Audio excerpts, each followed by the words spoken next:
All right, next some of the coding here. You got the app constructed. Now I'll get some coding figured out. We're going to need a clock to help with the timing of things. Like you need the camera for the photos of Digital Doodle. We need a clock to help us with the timing of things. It's a sensor called clock.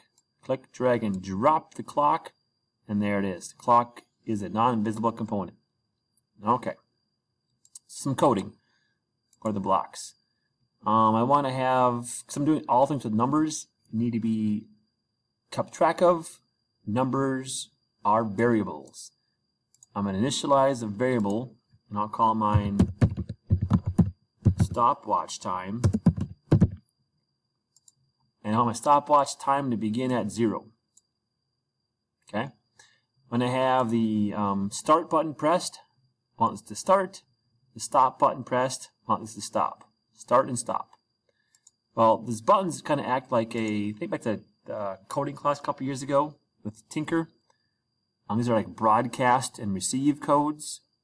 When click broadcast start, when click the broadcast stop.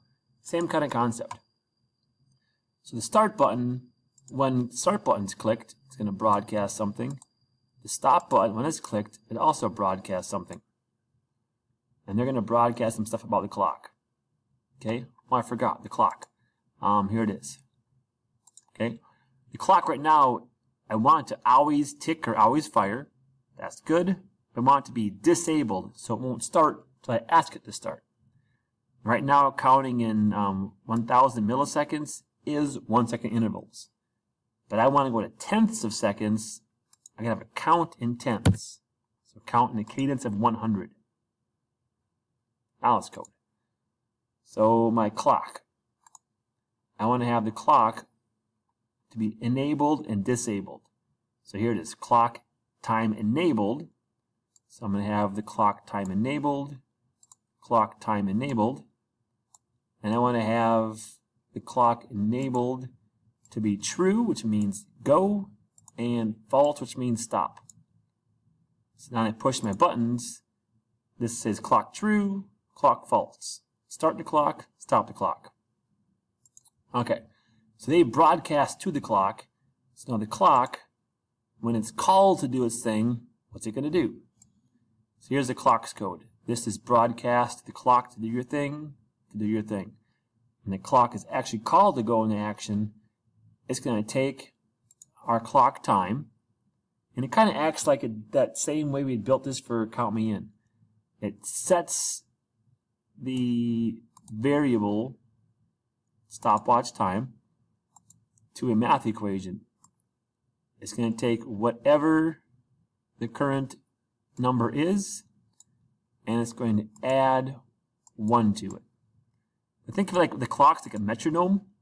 It is ticks at the interval of whatever its cadence is. Right now the clock's set, it'll tick every tenth of a second. So 10 ticks per second. So every tick the clock does, this will fire. It'll click, click, click, click, click, click, click, click 10 times. All right. I want to click and count mentally, but also show the label.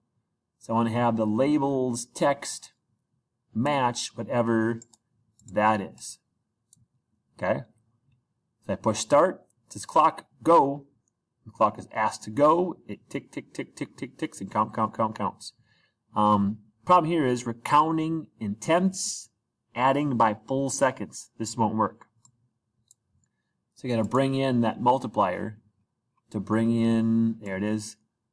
So it's going to take every tick and make it into tenths. So there you go, times it by 0.1. That way it'll count in tenths of seconds for me. All right.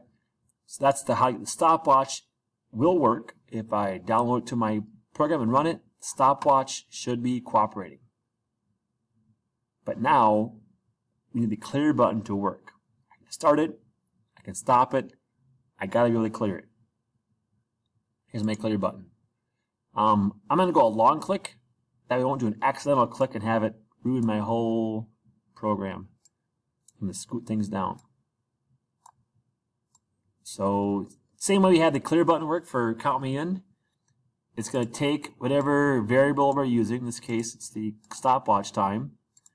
And it's going to jump it back to 0. And it's got to also do the same thing here again. It's going to show the 0. So it sets at 0, show a 0. So I'm going to borrow that one. So now I have my variable made for stopwatch time, 0. The start button, when clicked, tell the clock to be true. The stop button, when clicked, tell the clock to be false.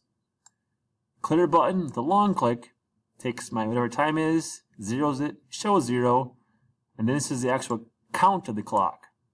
When it's asked to do its thing, it'll take whatever time it is on the clock, add 0.1 to it. So every tick adds 0.1. So 10 ticks per second, 10.1 per second, or it's 1 second intervals. So now the clock is ready.